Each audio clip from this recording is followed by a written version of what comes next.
Bueno, chicos, continuando con el ciclo contable, ahora nosotros vamos a ver lo que son los estados contables. Recuerden que nosotros dijimos que los estados contables vamos a elaborarlos luego de haber generado, digamos, lo que es el balance de comprobación de sumas y saldos ajustados. ¿Qué pasa? Los estados contables son muy importantes porque son un elemento informativo de carácter sintético porque va a presentar la información de manera reducida, es decir, que nosotros ya vamos a ver cuál cada uno de estos estados contables, pero tenemos que saber que los estados contables brindan información muy importante para la empresa y son aquellos estados en donde nosotros vamos a poder visualizar distintas partes, en donde en la parte sintética vamos a exponer, digamos, la parte cuantitativa de, de la información que nosotros deseamos exponer y después tenemos las notas o anexos de esos estados contables donde vamos a realizar la explicación de por qué hemos evaluado los distintos rubros de esa manera y para poder hacer distintas salvedades. Como si también podemos dar como el ejemplo de que tenemos el encabezado de los estados contables, en donde nosotros vamos a poder reflejar eh, el nombre de la empresa, domicilio, razón social. Entonces, tenemos que tener en cuenta que los estados contables tienen distintas partes, pero vamos a tener la información que busca analizar la empresa, es decir, para tomar decisiones en la parte del cuerpo de los estados contables. Si nosotros recordamos, los estados contables son aquellos que nos exige el Código Civil y Comercial, es decir, que son obligatorios para las empresas y van a poder reflejar su situación económica financiera en un momento determinado y también cuál ha sido, digamos, su evolución que ha tenido y podemos reflejar que hay cuatro estados contables. Va a depender de qué tipo de empresa nos estemos refiriendo. Recuerden que nosotros tenemos los que persiguen un lucro y los que no, es decir, los entes con fines de lucro y los que son sin fines de lucro, y también tenemos las empresas privadas y las empresas públicas. Los estados contables que nosotros ahora vamos a ver son cuatro. Tenemos el estado de situación patrimonial, el estado de resultados, el estado de evolución del patrimonio neto y el estado de flujo de efectivo. Entonces, para que quede claro, los estados contables son aquellos que proporcionan información de manera sintética, pero muy importante para tomar decisiones dentro de la empresa. Nosotros vamos a analizar la información que contienen el cuerpo de estos juegos o de estados contables y bueno, vamos a tener que tener en cuenta que estos estados contables también tienen notas y anexos donde podemos realizar distintas aclaraciones o salvedades. Entonces, ahora vamos a proceder a ver cada uno de estos estados contables. También tenemos que hacer mención de que estos estados contables están regulados por normas contables profesionales, es decir, son resoluciones técnicas que regulan cómo van a evaluarse y exponerse los distintos elementos que van a conformar estos estados contables básicos.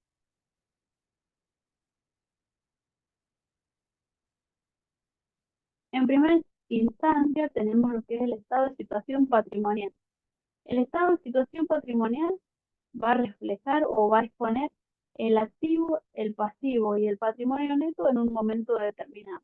Es decir, que nosotros vamos a poder ver en qué situación se encuentra la empresa en un momento determinado. Es como una foto que nosotros vamos a ver del activo, del pasivo y del patrimonio neto. Su estructura, como les mencioné recién, está formado por el activo, pasivo y patrimonio neto. Acá va a tomar relevancia si el activo o el pasivo es corriente o no corriente. ¿Cómo nosotros podemos distinguir que un activo es corriente o no corriente? Como nosotros vimos al principio de estos videos, nosotros sabemos que el ejercicio económico dura 12 meses, es decir, que este ciclo contable que vamos a llevar a cabo va a durar 12 meses. Entonces, nosotros vamos a poder clasificar al activo y al pasivo como corriente y no corriente según el grado de liquidez que tengan los distintos rubros. Es decir, nosotros vamos a decir que es un activo corriente cuando ese activo sea representativo de dinero o que pueda convertirse en dinero en los próximos 12 meses. ¿Qué pasa? Si no se convierte en dinero o no representa dinero en esos próximos 12 meses, estamos hablando de un activo no corriente. Entonces, que quede claro que el activo puede ser corriente y no corriente. Va a depender de que sea uno u otro, de que represente dinero o que pueda convertirse en dinero o sus equivalentes en un plazo de 12 meses. Lo mismo sucede con el pasivo, que recordemos que son las deudas y obligaciones que tiene la empresa. Pueden ser pasivos corrientes y pasivos no corrientes. Es lo mismo que hemos visto con el activo, pero con respecto a las deudas, es decir, aquellas deudas que son exigibles o que se van a convertir en exigibles en un plazo de 12 meses. Ahí estamos hablando del pasivo corriente. Si estas no son exigibles en un periodo posterior de 12 meses, estamos ante la presencia de un pasivo no corriente. Nosotros vamos a exponer cada uno de estos rubros, de estos componentes, es decir, el activo y el pasivo, en sus distintos rubros. Y por último, también tenemos en esta estructura el patrimonio neto. Nosotros sabemos que el patrimonio neto es la diferencia del activo y del pasivo. Entonces, al patrimonio neto lo vamos a exponer en un renglón, porque va a ser la consecuencia de esta diferencia de activos y pasivos.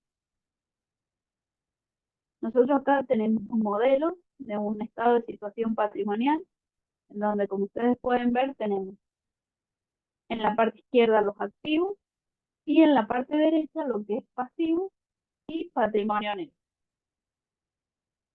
También tienen que ver que nosotros tenemos que dice actual y anterior porque nosotros realizamos una comparación de lo que ha pasado del ejercicio anterior con lo que está sucediendo en el actual para poder tomar decisiones y aparte para poder medir cuáles han sido las diferencias que se han generado, es decir, que si ha mejorado la empresa o no, y también para tener en cuenta o para poder hacer foco en aquello que, digamos, ha disminuido con relación al ejercicio anterior y poder detectar cuáles han sido las debilidades que se han generado en este ejercicio.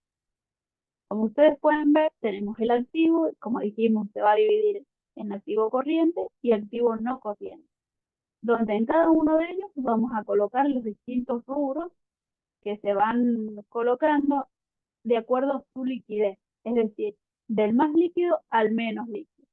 Lo mismo sucede en las dos partes, es decir, tanto en el activo corriente como en el no corriente, pero tenemos que tener en cuenta que en el activo corriente va a ser el dinero, va a representar dinero o sus equivalentes al momento del cierre del ejercicio o aquel que se va a convertir en dinero o sus equivalentes en el plazo de 12 meses.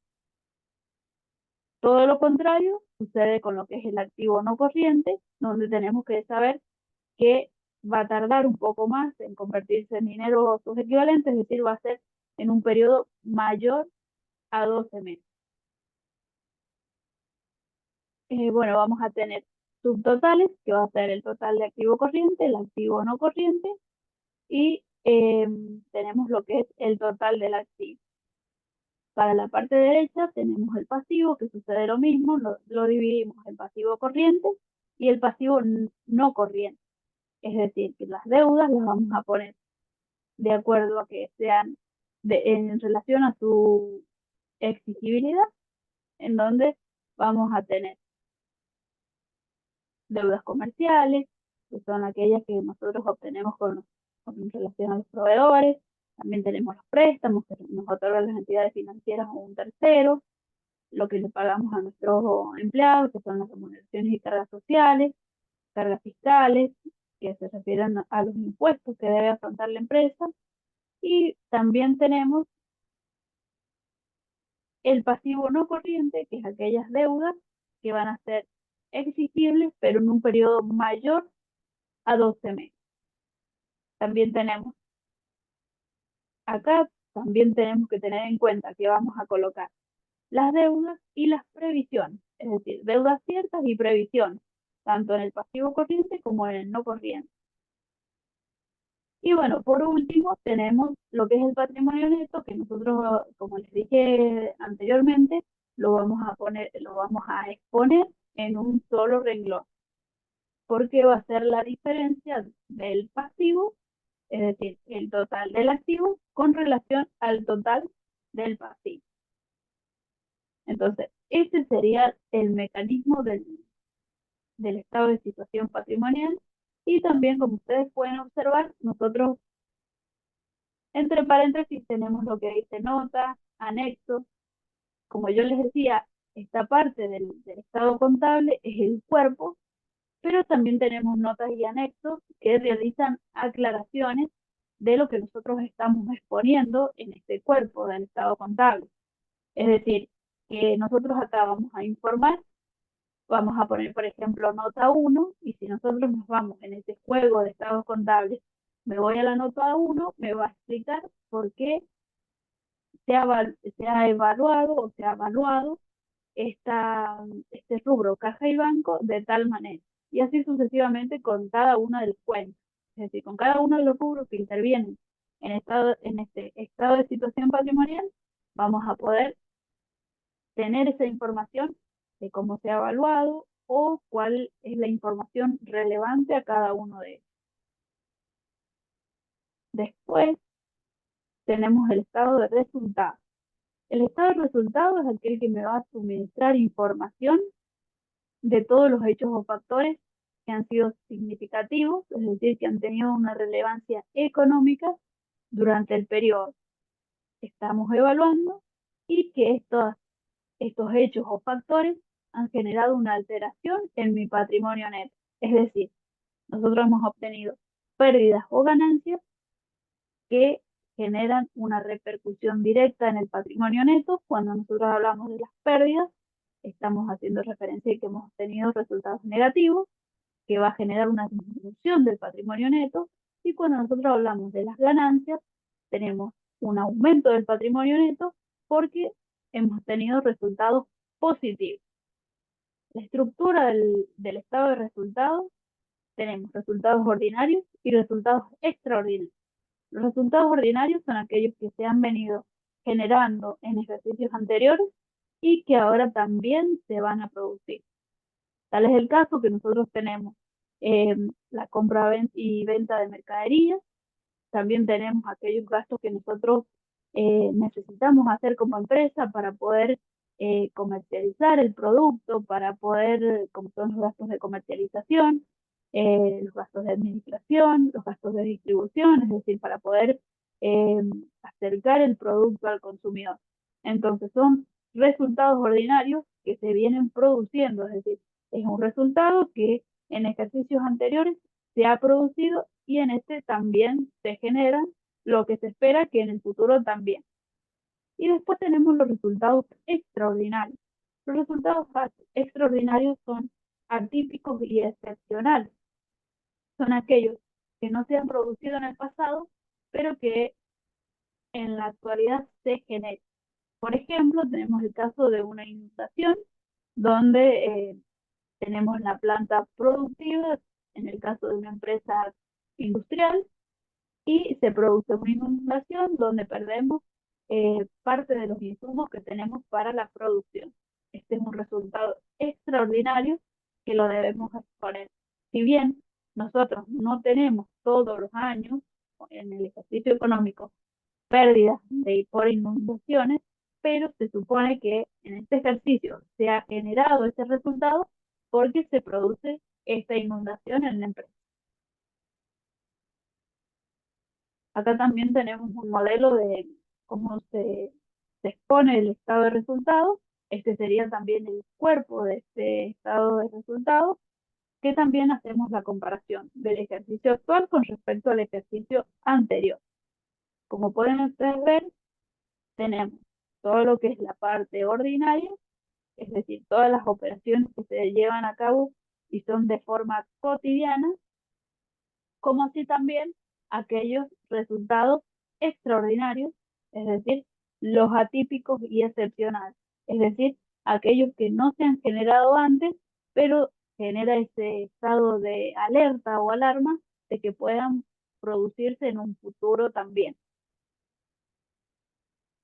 Luego de que nosotros realizamos la sumatoria y podemos determinar sumas y restas, tenemos lo que es la ganancia o pérdida del ejercicio. Es decir, que nosotros acabamos a determinar el resultado que ha generado ese ejercicio económico, en el cual nosotros podemos tener pérdidas o ganancias que van a repercutir directo al patrimonio. Tenemos pérdidas, ese resultado del ejercicio va a ser negativo, y cuando tenemos ganancias va a ser positivo. Después tenemos el estado de evolución del patrimonio neto. El estado de evolución del patrimonio neto, la finalidad es informar las causas de los cambios que se han producido durante ese ejercicio en el patrimonio neto. Nosotros, si recordamos lo que vimos en la unidad 3, cuando vimos lo activo, pasivo y patrimonio neto, vimos distintos aspectos o cómo está compuesto ese patrimonio. Que nosotros sabemos que el patrimonio neto está compuesto por los aportes de los propietarios, es decir, lo que cada uno de los socios o accionistas ha aportado a esa sociedad, a ese negocio, reflejado en el capital social y el aporte no capitalizado, y también tenemos por otra parte los resultados acumulados, es decir, son todos aquellos resultados que se han generado, los resultados del ejercicio, que nosotros los hemos trasladado a un resultado acumulado para que después la empresa decida si va a ser una ganancia reservada. Recuerden que tenemos distintos tipos de reservas, va a ser un resultado diferido o vamos a considerarlo como un resultado no asignado. Entonces, para que quede claro, el estado de evolución del patrimonio neto va a reflejar los cambios que se han producido en el patrimonio durante un ejercicio económico. Como pueden ver, acá tenemos cómo se exponen este estado de evolución del patrimonio neto, donde está diferenciado en cuanto a las columnas. Tenemos por un lado los aportes de los propietarios y los resultados acumulados por el otro lado. Y bueno, después tenemos el total, que también hacemos una comparación del ejercicio actual con el ejercicio anterior. Luego, en las filas, tenemos los distintos rubros. Es decir, que nosotros vamos a tener un saldo al inicio del ejercicio, que es el que traemos del ejercicio anterior, que estamos empezando la empresa. Acá no, en el saldo inicial del ejercicio no vamos a tener, digamos, nada de que traemos del ejercicio anterior, porque estamos constituyendo la empresa. Y bueno, después tenemos las distintas operaciones que se han ido generando y que van a producir una variación en el patrimonio neto. También tenemos que acá tener cuidado y determinar en la parte de las filas, donde dice ganancias, pérdida del ejercicio, ahí vamos a poder reflejar el resultado del ejercicio. Y bueno, después vamos a tener los saldos al cierre. Es decir, que acá vamos a determinar cuáles han sido las variaciones que ha tenido el patrimonio en este ejercicio económico, teniendo en cuenta los distintos resultados que se han ido obteniendo con los hechos económicos que se han suscitado. Y por último, tenemos el estado de flujo de efectivo. Informa sobre la variación del efectivo y sus equivalentes que se van a generar en ese ejercicio económico, es decir, durante el plazo de 12 meses. ¿Qué vamos a decir? Que efectivo incluye lo que nosotros tenemos, tanto el dinero en efectivo, es decir, cajas, como así también en los depósitos a la vista.